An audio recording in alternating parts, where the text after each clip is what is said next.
Help me reach 1,000 subscribes. Support the video with a like and leave your thoughts in the comments. I read every comment. Thanks. I woke up with a pounding headache, my eyes fluttering open to the harsh white glare of fluorescent lights. Beeping monitors surrounded me, their rhythm syncing with the chaos in my mind. A nurse glanced up from the clipboard in her hand, eyes briefly meeting mine before returning to her notes. "You're awake," she said softly.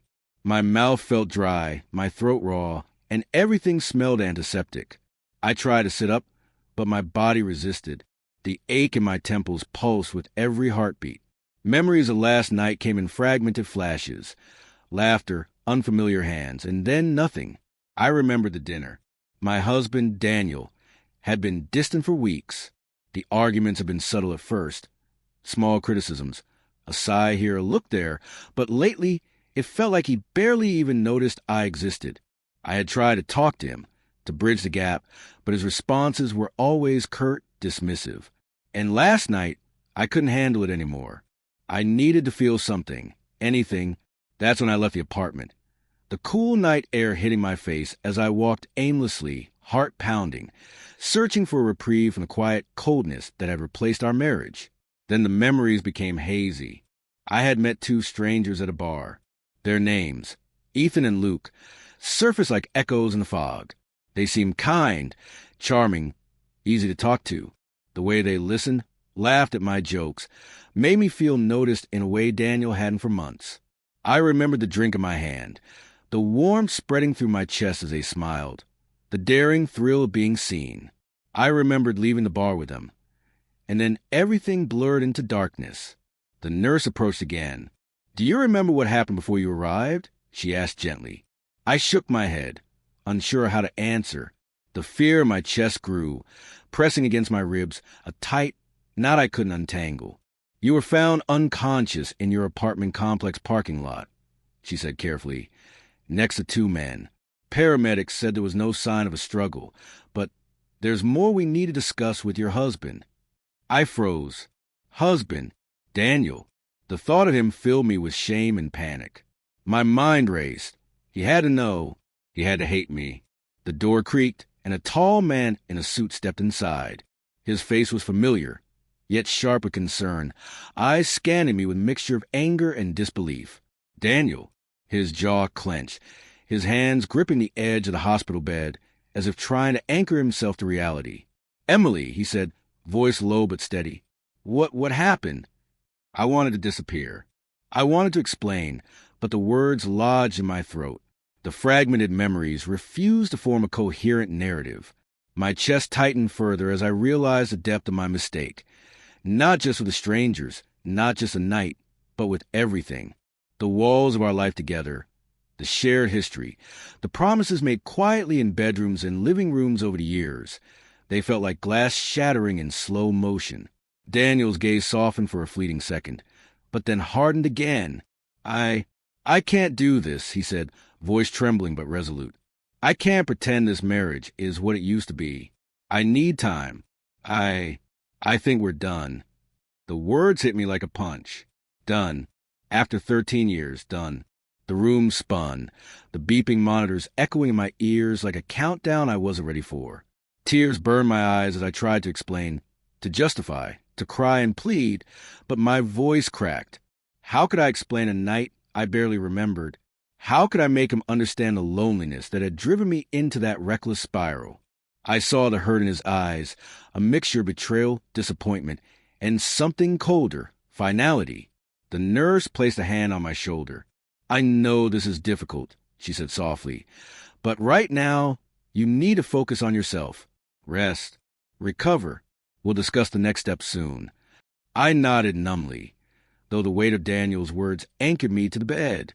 Ethan and Luke. Their faces appeared in my mind like ghostly reminders of my impulsive choices. Did they know what I had done? Did they care? And worse, did Daniel know more than he was letting on? A wave of nausea swept over me, and I had to close my eyes. The room tilted, reality bending around the fragments of last night. The silence that followed Daniel's departure was deafening. I realized I wasn't just recovering from the physical pain of being in the ER.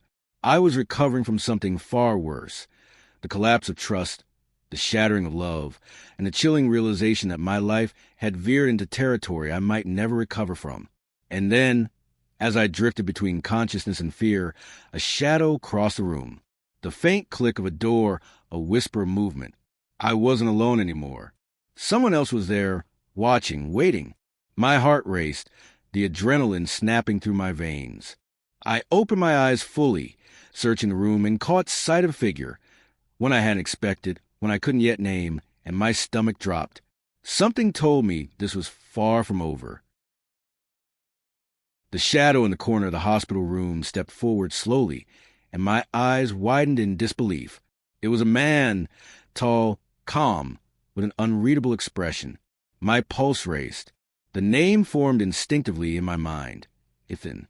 And behind him, almost silently, Luke appeared as well. Their presence brought back the fragments of last night with a cruel clarity I wasn't ready to face. Ethan's eyes met mine, steady but unblinking. "Emily," he said, voice low, almost soothing. "I think you need to know what happened." My throat went dry, and I shook my head. I didn't want to know. I wanted to disappear, to pretend the night hadn't happened, that Daniel's words weren't still echoing in my chest. "But the truth doesn't wait for your consent. We found you outside your apartment," Ethan continued. "You collapsed. Luke called for help. That's how you ended up here." My stomach churned. "You," I whispered. "You saved me." His nod was small, almost imperceptible. Relief washed through me, but it was tangled with shame. Shame for what I had done, for what I had risked, and for the knowledge that Daniel now knew more than I could ever explain without sounding unrecognizable even to myself. I turned to the door as it opened quietly. Daniel stepped back in. His face was pale, tense, but there was an undeniable flicker of concern that hadn't been there before. I saw them," he admitted, eyes flicking to Ethan and Luke. "I don't know why they're here, but are you okay?" My lips trembled, and I shook my head, unable to form words that could bridge the chasm between us. Daniel's gaze softened slightly, and he sat down beside my bed, careful not to touch me, as though the space between us had become sacred and untouchable.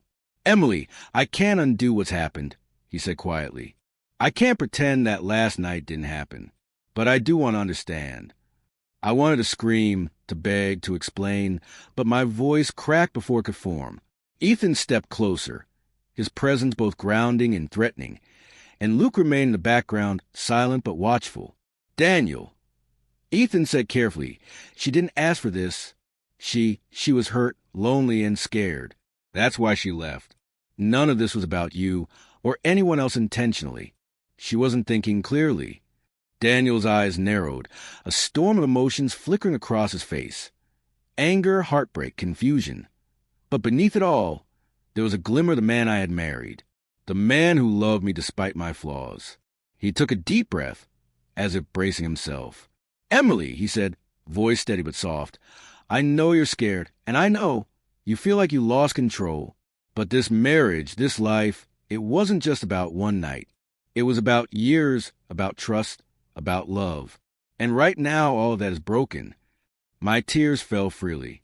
I didn't mean for any of this," I whispered, barely audible. I felt invisible, like you didn't even see me anymore. I thought maybe someone else could remind me I exist." Daniel's jaw tightened, and he looked away for a moment, wrestling with his own emotions. Then he did something I didn't expect. He reached for my hand, not to comfort, not to forgive immediately, but to anchor himself to reality.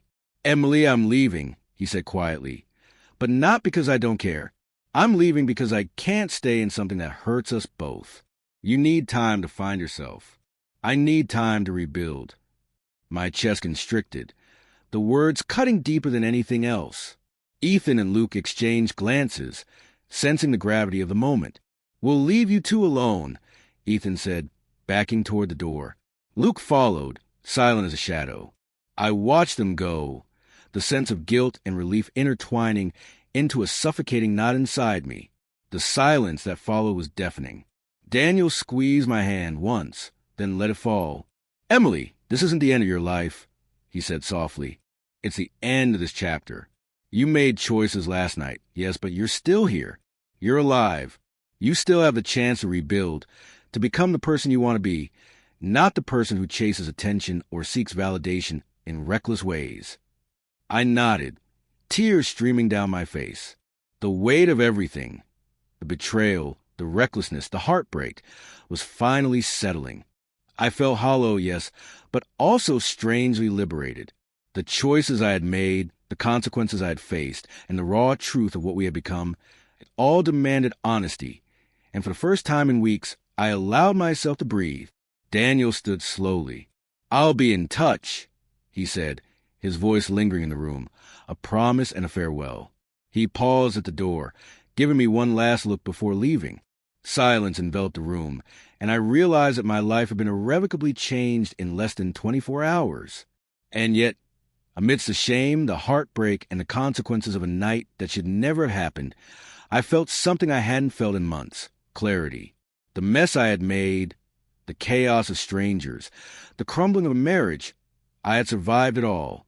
And as I lay back against the crisp hospital sheets, I knew one thing for certain.